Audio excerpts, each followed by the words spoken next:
The positive is that I think nursing homes have not gotten enough attention and not enough resource prior to COVID. And I think now people are really recognizing that we have to do a better job in how we care for older people.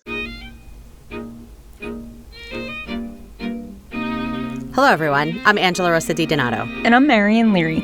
And you're listening to Amplify Nursing, a Penn nursing podcast supported by the Pinola Fund for Innovation in Nursing. Amplify Nursing features nurses who are leading the way in science, policy, and innovation.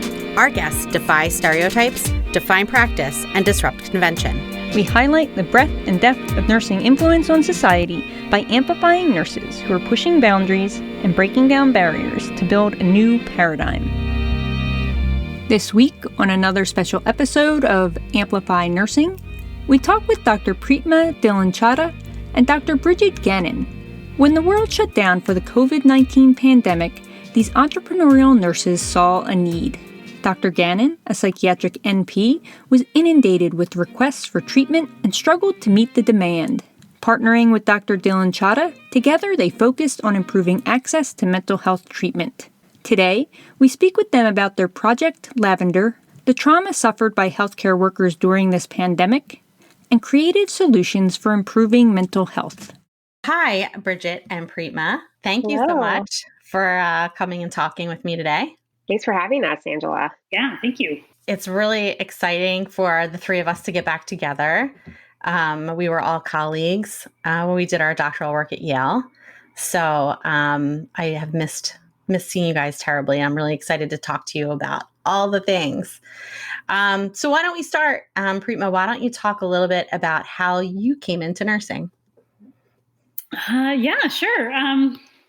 Again, thank you for having us. This is I'm really excited and looking forward to this. My journey in nursing has been quite atypical. It's been very diverse, actually, and currently I wear a few different hats as a nurse, which is what I really love about this profession, actually. So I'm currently working as a consultant in clinical informatics with a special expertise in designing electronic health records so that they improve the quality and safety of patient care. That was actually the focus of my doctoral work at Yale, as you know, Ange. And before I had my tiny little humans, as you ladies know, I have a 4-month-old and a 3-year-old. I was the provincial director of electronic quality and safety for Alberta Health Services, which is the largest health system in Canada. I'm also adjunct faculty at the University of Calgary and UVic, and concurrently, I've owned a cosmetic injectable practice for the past 10 years here in Calgary, where I'm based, and I work there clinically 1 day a week to get my fill of direct patient interaction and care. You asked how I got to where I am today. I actually gravitated towards nursing as a profession because of two things, I'd say. First, my mom is a nurse, and I'll share a little more about her story and how it impacted my decision to go into nursing. And second, I've always enjoyed taking care of those around me. And from a very young age, whether it was my younger siblings or my grandparents or my friends, I've always been that person that people tend to lean on and have really enjoyed that role in my life. Going back to my mom, who is a nurse, my parents actually immigrated to Canada. I'm based in Canada for those listening. My parents immigrated here in the late 70s, and I was born here. And during a time when employment was really sparse and scarce in Canada, especially for new immigrants with little skills and little education. So my parents actually highly valued education and felt it was important to go back to school, and for my mom to start school because she had a high school education from India. And so they decided to commit to going to school and getting professional careers while also working full time. And so, as you can imagine, that would be very difficult with a newborn. So they made the difficult decision of sending me to India to live with my grandparents. And they actually had to send me with someone that they barely knew because they couldn't afford a plane ticket at the time. And now as a mom, I can't imagine how difficult that decision must have been. And I lived in India for many years. I came back when I was 5 to start kindergarten here. English was my second language. And throughout my upbringing, we moved around a lot. My mom had eventually become a nurse, and we continued to move around a lot, predominantly for employment for my father. And throughout all of that, my mom was always that steady source of income. She got a job immediately everywhere we moved, and that really stuck with me. And it was actually her employment, her work as a nurse that afforded us the opportunity to move to the United States. And so a hospital sponsored our whole family to move to the States back in the 90s when there was a huge shortage of nurses. And so when it was time to go to university for me, those were the things that stood out to me. I've always been a very independent person, and I wanted a career and a profession that I knew I could be financially stable and independent with. And I enjoyed caring for people. I was a caregiver. I worked as a nurse's aide and really enjoyed that. And so nursing was a natural fit and a no-brainer for me. And it wasn't actually until later in my career that I realized just how diverse the opportunities are in nursing and how far-reaching the impact of a nurse could be, not just at the bedside, but in our daily lives, from the way our cities are built and resourced and run. I've learned that nurses have a tremendous impact on how our economies and institutions operate around the world. So I feel really privileged to be a part of this profession. And it's been really, really interesting. Yeah, that was, I think, one of the really beneficial things for our Yale cohort is we all had such a diverse experience. So, Bridge, why don't you talk a little bit about your experience, what brought you into nursing? Sure. So I graduated from Wesleyan, which is a small liberal arts college in Connecticut, and I was a dance major. I graduated in 2008 during the economic downturn, and my goals and dreams were to become a professional dancer, but I quickly realized that I needed to, have a career and profession where I could financially support myself. And I sort of was looking at all different careers I could go into, and I wanted to be of service because it's part of my personality to be a helper. I actually just took a personality test that Angela recommended, and it came out that I was the helper. And I, which makes total sense. And I found out that, as a nurse, you could make a living and also make a difference in the world, which was really important to me. So I worked in women's health for about a year as an RN, and I was really interested by all the mental health issues that women were experiencing. And I really realized I wanted to become a psychiatric nurse practitioner. So I went to Penn, where I studied advanced practice nursing with a specialty in geriatric psychiatry. And after I graduated, I had two roles. I worked at a homeless shelter called Tillery, which was the largest shelter in Brooklyn for women of chronic mental illness. And I also always had a side gig of doing nursing home psychiatric consultation. I was at Tillery for about 5 years, and you can imagine it was like a very challenging environment to work in. There's a lot of systemic problems in the shelter system, and I always sort of felt like I was contributing to people's trauma by even just working there, because homelessness is not something that should exist to begin with. And it was very difficult to make any change or impact in the shelter system. So I always think of this one moment where I suggested that we have the women work with a local artist to do murals in the hallway. And when I brought that up to the Department of Homeless Services, they told me that it was a great idea, but they don't want women in the shelter to be too comfortable because they might stay. Yeah. That's insane. Yeah. So, and we were always sort of wanting to make the space as trauma informed and kind as possible, but we were always getting pushback from the city, from the Department of Homeless Services. So after about 5 years of being there, I just decided it was time for me to move on. And I started a psychiatric nursing consulting business, I think about 2.5 years ago, and it called Ivy Psychiatry. Initially, I was the only provider, but now we have 13 psych NPs, and I think we're in about 35 nursing homes throughout New York State, including Buffalo and Albany. Yeah, and it's been really interesting doing that work because the typical nursing home model is, one where psychiatrists come. They typically do it as a side gig. Maybe they're close to retirement. They come on the weekends and they come in the evenings. They're never there when regular staff is there to coordinate and collaborate on care. And it was initially kind of a challenge to convince nursing home administrators that they should switch from a psychiatrist to a psych NP. But, eventually our reputation grew, and I have nursing homes calling me all the time, asking me if I can place my psych NPs there. And I think one of the reasons we've been so successful is because, our psych NPs go during regular hours. They're not allowed to go in the evening and the weekends. And it's important that they're there 9 to 5, Monday through Friday, because so much of the job is getting collateral from the floor nurses. And because we're nurses, we're so used to that interdisciplinary model of care, because there's a lot that isn't documented in the chart that you can only kind of learn from the nursing aides and the families that are at bedside, because they really are the eyes and ears at a nursing home. Yeah, so that's where I am now.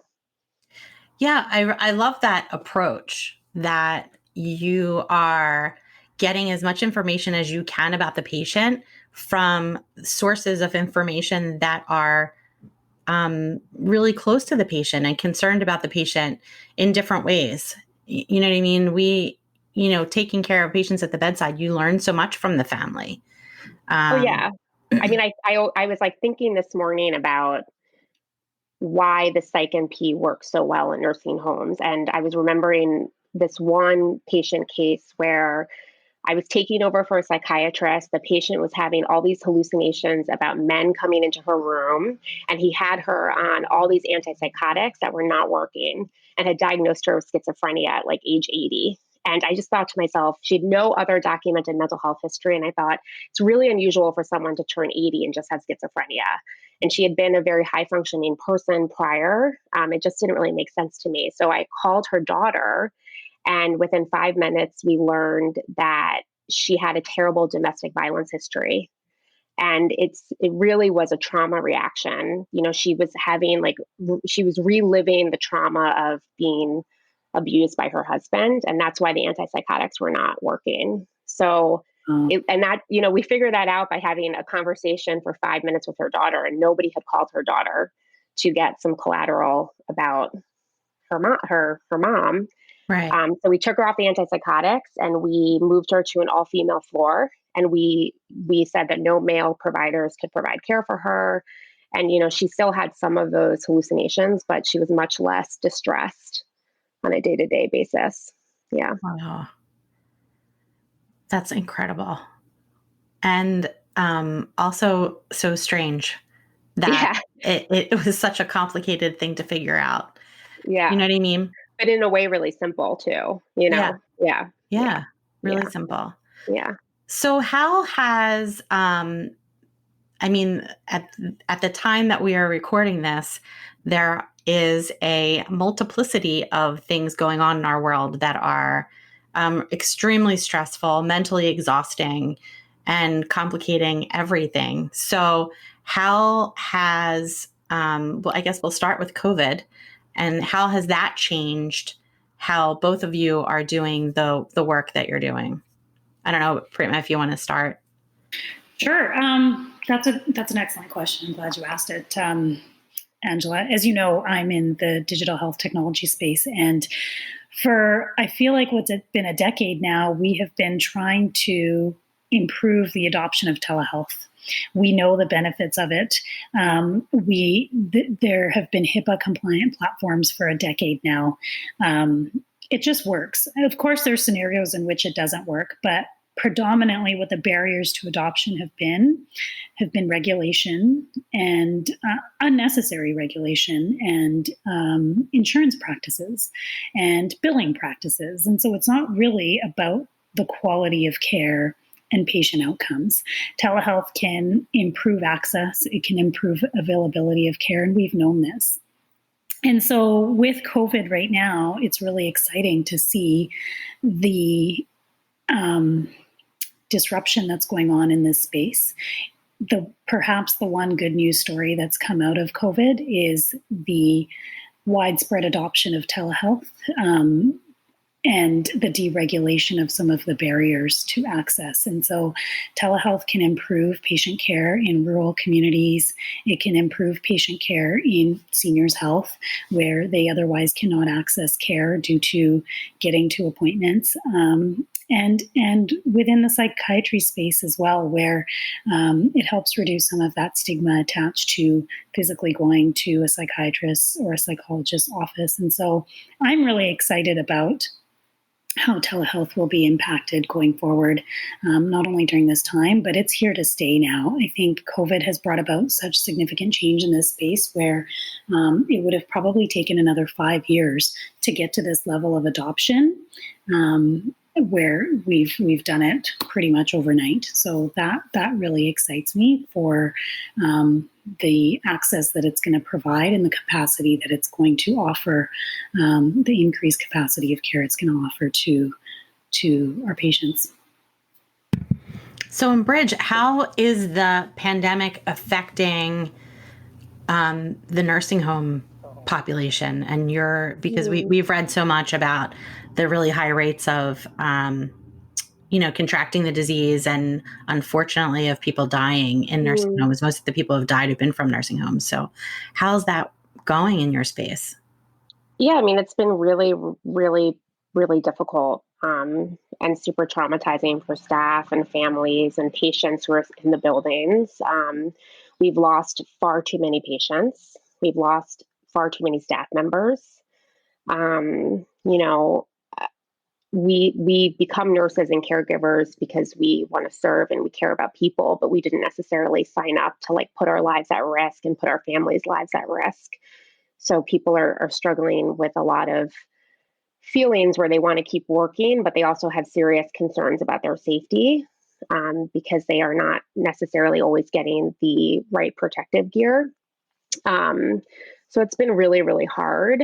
And I think there's a lot of nursing home staff, like the custodians and the administrators and the social workers that, have also been at risk, that are not necessarily getting the attention that they deserve in the media, because they really are heroes also.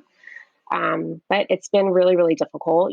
Patients have not been able to, families are not allowed to visit, and that's been going on for quite a while now. So, patients are feeling really isolated and anxious, and they've also witnessed, their friends in the facility pass away. So it's been very, very, very hard. Yeah, it's been, and I feel like when you're talking about the nursing home staff, it's like re-traumatizing, because not only did they not have the acute PPE, they're not equipped to handle dealing with acutely ill patients. They're they're used to dealing with comorbidities of elderly people, not this acute illness. Yeah. So, and then, there's been, in the last few weeks, there's been a lot of backlash.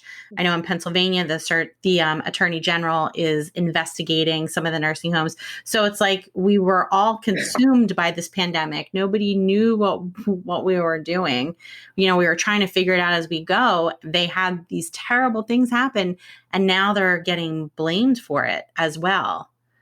Yeah, they're definitely being scapegoated. And I think hospitals have been kind of elevated as the heroes in this story, and nursing homes have kind of been, in the media, kind of labeled as, purposely kind of contributing. It's been very hard, but I think that New York is kind of, New York is, I think, coming out of the hardest period right now. Yeah. Yeah, it was definitely the eye of the storm. Yeah, and the positive is that I think nursing homes have not gotten enough attention and not enough resource prior to COVID. And I think now people are really recognizing that we have to do a better job in how we care for older people. Yeah. And I think Yeah. that there will be an increase in resources provided to nursing homes. I really do. Yeah, I hope so. And it definitely highlighted the nursing home communities, like any kind of group home kind of community, and also our entire public health system in the United States. We don't have a great system there. Pandemic definitely highlighted all of those things. So, we've talked about all these different barriers. What are some solutions that you guys think we can do moving forward? And just to follow up in your comment with regards to the public health system, I being in Canada, my experience has actually been a little bit different, from that of the United States being a publicly funded system. And so I find that we were much quicker to react and respond because of that publicly funded system and that cooperation between provinces and the federal government.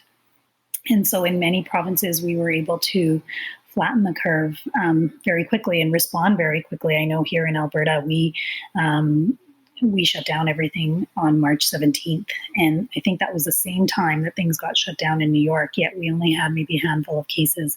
And so it's been really interesting to see the differences between a publicly funded system versus a privately funded system across the border. And I think there are some lessons learned that we're going to get out of here that hopefully we can adopt cross-border. And there's some learnings from the United States as well that, of course, we would be interested in too. But it's been interesting to watch for sure. And sorry, what was your question? So the question was kind of a segue into the project that you and Brighid are working on now, which is lavender, which is something that is trying to help ameliorate some of the problems that came out of COVID. Yeah, for sure. So I can start, Brighid, and you can follow up, I guess, with regards to lavender. Brighid and I have been working closely on a variety of things, and so we're in contact quite often. And in March, we were just chatting on the phone about how we're really concerned about the mental health of the nation, of both nations, and how we've been contacted by a variety of individuals within our lives, being colleagues and friends and family, for mental health referrals. And it's been disheartening. And Brighid, being a psychiatric nurse practitioner, we thought, how can we help resolve this? And us both being nurses.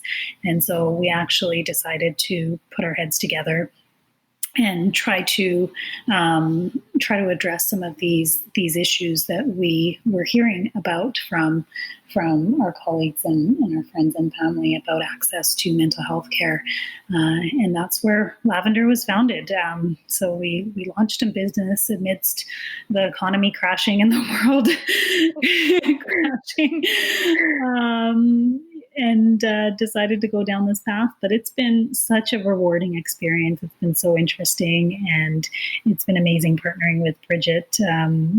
Brighid and her team of nurses do some amazing work, and I'm glad that I can help contribute to that work with some of my digital and entrepreneurial background. Yeah, I mean, Pritma and I were both having people contact us and say, who should I see for mental health services? I'm having a really hard time. I can't sleep. I'm feeling really anxious. I lost my job.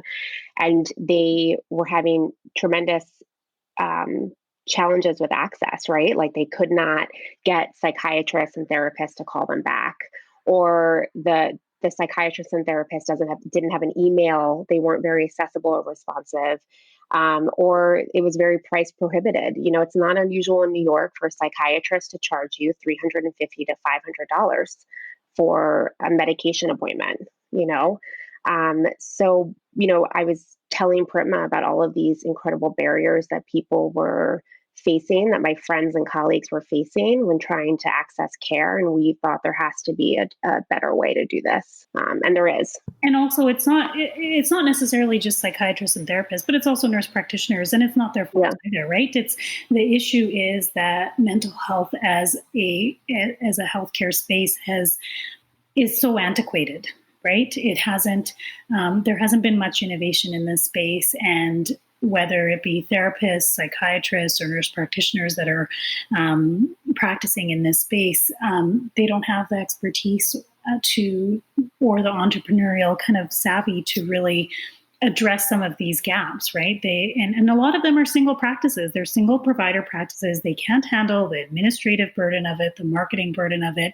how to keep pace with what the millennials are needing and wanting these days. So Brighid and I are fortunate where we are entrepreneurs. We have our own businesses on the side. We've been in business. We are. Some people think we're millennials, actually, based on some definitions. I don't know. And so we have the perfect marriage where we're both nurses. I admittedly am not a psychiatric nurse practitioner, but she's got the clinical expertise. I have kind of the business and the digital IT expertise where it really fit. Together, we have that marketing and branding knowledge where we could really develop something that spoke to the younger demographic. Millennials are kind of our jam, and the worried well, that they want to take an appointment out of the comfort of their home, sitting in bed with their dog, and chat with us and get their script, couriered to them the day of, right? So they want instant gratification, and affordability is huge. It's a huge deal right now. People, either can't afford these services or they're being more selective, and they're not getting these services because they want to be more mindful of their spend. And so, it's not. So I think it's just by chance that we have this perfect marriage of a variety of skill sets that we can make it work. But otherwise, as a lone entrepreneur, a single practitioner within the mental health space, it is very hard to manage all of these various aspects. So yeah, that's kind of how Lavender was founded, and it's been exciting, and it's been received really well by everyone that we meet and talk to about it. And we're really fortunate, actually, in terms of growth. A lot of entrepreneurs have to sit and brainstorm as to how they're going to grow next and where they're going to branch out to next. And we've only been in business for maybe 30 days. And, we're lucky where our growth is being kind of imposed upon us because there's so much need in this space. And our growth is based on the voice of our patients and the families that we serve and their asks. And so already we've been asked to move into kind of the seniors healthcare space for seniors that are in their home and need these types of services. We've been approached, obviously, by Brighid's nursing homes where they need support for their staff. As you guys were talking about, all the staff in these homes are experiencing so much trauma that they're not used to, and they need support, and their administrators are really concerned that they can't access that support. So we're working with them to figure out how we can make it accessible to them through, some sort of employee assistance offering. And then we have therapists. We've actually had the fortune of meeting with a lot of wonderful therapy groups and practices and a lot of different therapy matching platforms. And they've all expressed the need to us that, there's a bit of a disconnect between therapists and prescribers. And so now that's another thing that, we're kind of looking at, okay, that's a problem. How do we help solve it? As nurses, we're such problem solvers. We can't help ourselves. And so we have a survey out right now with therapists to really learn and understand about what the issues are and where the gaps are, so that maybe we can try to address them, whether, it be through kind of a collaborative rounding program or something. We're still kind of figuring that out. But the point is that, there's so many ways to grow in this space, and we're lucky that that growth is being forced of us, and people are coming to us to help solve some of their problems. And so we're just trying to be really thoughtful and mindful of our growth, and we don't want to grow too fast, and we want to do it with quality, obviously, in mind. So really, it's been a wonderful learning experience. Yeah, the thing that I really I think that is so unique and interesting about your platform is that you're actually looking at the need of the patients and tailoring your approach to what people actually need. Well, one of, I think, the reasons it's been so magical to work with Pritma is that, sometimes in healthcare, we do things just because that's the way they've been done. And, because she's an outsider, she sort of recognized from outsider for mental health, she could sort of, she would ask me questions like, why do you guys do it that way? And I would get sort of like resistant and I'd be like, actually, there's no good rationale. Like there's a reason why we do it that way. It's just always, it's the way I was trained and it's always the way we've done it. So, a lot of the systems in place in mental health are not necessarily patient driven. It's more provider driven. And we do it out of convenience for the provider and not for the patient. So yeah, it's really important to us that we're very intentional about our systems and the patient experience, and that we're doing things because our colleagues and our friends and our community are saying to us that the old way of accessing mental health does not work. Yeah, and I think that it's especially when you're talking about the mental health space.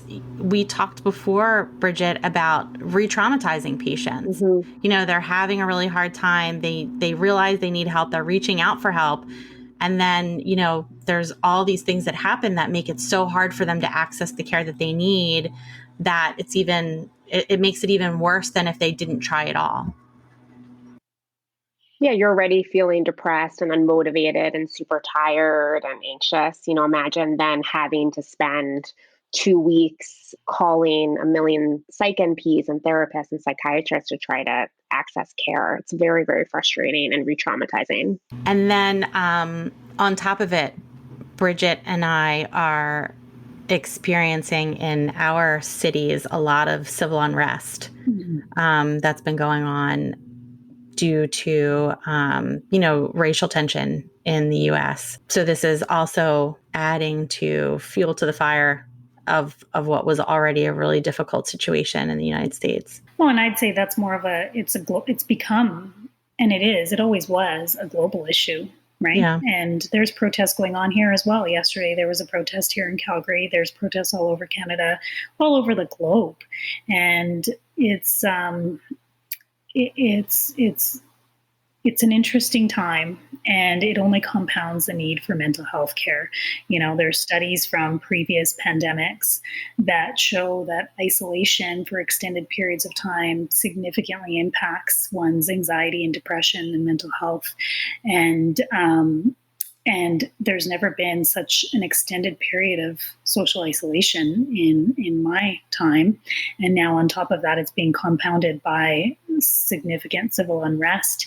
And so the need is only going to grow and expand with regards to mental health. And right now we're all kind of just experiencing it and going through the paces and living through the trauma where it's kind of survival instinct. And it's really tomorrow, and once our economies reopen, that it's really going to come to the forefront, and employers and organizations and everyone is going to need to consider protective strategies for mental health, because this is here to stay, and it's the next pandemic is that.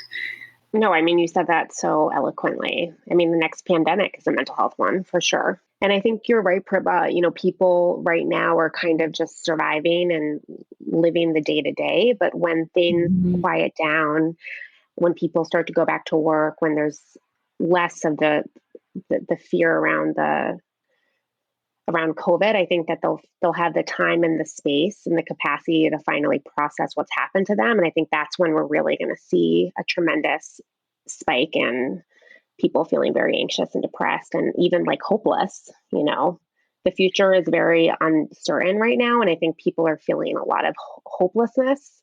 And uncertainty is a very difficult emotion to tolerate.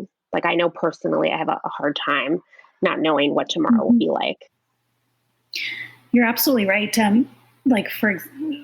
I mentioned I have a cosmetic injectable clinic, and my husband is a dentist. He has 2 practices here in town as well. And we've been closed for 3 months, our 3 businesses. And I'm actually feeling significant anxiety and so is my husband, where he just returned to work this week. It's so difficult reopening a business. It's like launching a new business from scratch again, right? Are our patients going to come back? What are their needs going to be? What are the protective policies and procedures that we have to put in place? We're finally now actually looking at the financial impact of this, and it's scary on me personally, and as everyone's in that situation, right? Where we've just been like, buy the groceries, do the things. And now it's like, okay, we got to get back to work. And doing that, although now you're going to have a salary, it also kicks back some of those other fixed costs and expenses in your life that have kind of been slightly on pause. And so I, for one, am feeling a lot of anxiety in terms of this preparation to back to business. And I think that's going to be global. I think, I'm hoping anyway, at least moving forward, that considering where people are is going to be something that becomes routine. You know what I mean? Something that we think about on a regular basis. Like typically it's like, especially for nurses, right? You're at work, you got to deal with whatever it is. It doesn't matter that your last patient just died and you just wrap them up and send them out. You're getting a new patient in. You know what I mean? Like that kind of thing. And I feel like all of these things that are going on are highlighting the fact that first and foremost, we're human beings, not worker bees. Mm-hmm. And, if we're going to be productive and we're going to do really good things, then we need to take care of all of the things that are going on. And it's going to be interesting to see how employers and organizations and governments, relate to that moving forward. Because I think, you talk about the millennials. One of the things the millennials are known for is talking about their feelings. So hopefully that'll be something that comes to the consciousness of the group. Yes, 100%. You're absolutely right, actually, Angela. If I were to think about it, my husband being a East Indian male and being surrounded by East Indian men, nobody goes to therapy, nobody talks about their feelings. And I'm actually seeing in some of our family gatherings that we've had, small family gatherings, the men are talking about it. People are talking about it. And it's shocking to me because it's never been talked about before. The emotional, psychological impacts are actually being discussed in social settings. And so that is really encouraging. It's very encouraging that it's finally going to be talked about. And that's a whole group. I mean, we could have a whole podcast about this, but, Pritma and I have been spending a lot of time on Instagram looking at, mental health and, thought leaders in the social media space. And when you look at the hashtag, men's mental health or men's depression, or look for kind of social media leaders that are male advocating for mental health resources and services, there's very little. And I think that they are a group of people that are very vulnerable because they are not socialized into thinking that they can talk about their feelings. Mm-hmm. It's definitely a group that we need to do better work with and create spaces for them where they feel comfortable sharing how they're feeling. Yeah, that's definitely a huge issue, and as you said, an entire podcast. Well, you have 4 boys, Ange, so Yeah, I do know. And it's a mix. It's definitely a mix. Sometimes, I have one son who's, he's real easy with his feelings, like he's fine with it. And then the other 2, they vary levels of dealing with things in very different ways. I mean, we all deal with things very different ways. And then, their mother suffers from emotional constipation also. So it's not just the boys, for sure. For sure. But anyway, I want to be cognizant of your time. So, before we go, where can we find Lavender? Pritma, you take it away. Sure. Yeah. You can find us online, www.joinlavender.com. We're also on Instagram @joinlavender. And you can send us an email. Say hello. hello@joinlavender.com. That's awesome. Thanks, guys. It was great talking to you. Thank you. This has been fun. Amplify Nursing is hosted by Dr. Angela Rosa DiDonato and Marion Leary, and produced by the University of Pennsylvania School of Nursing, with special thanks to our Department of Information Technology Services for their assistance. Music for the podcast was created by Harper Leary. The podcast is made possible by the Krista and Rich Pinola Fund for Innovation in Nursing. Follow us on Twitter at Penn Nursing.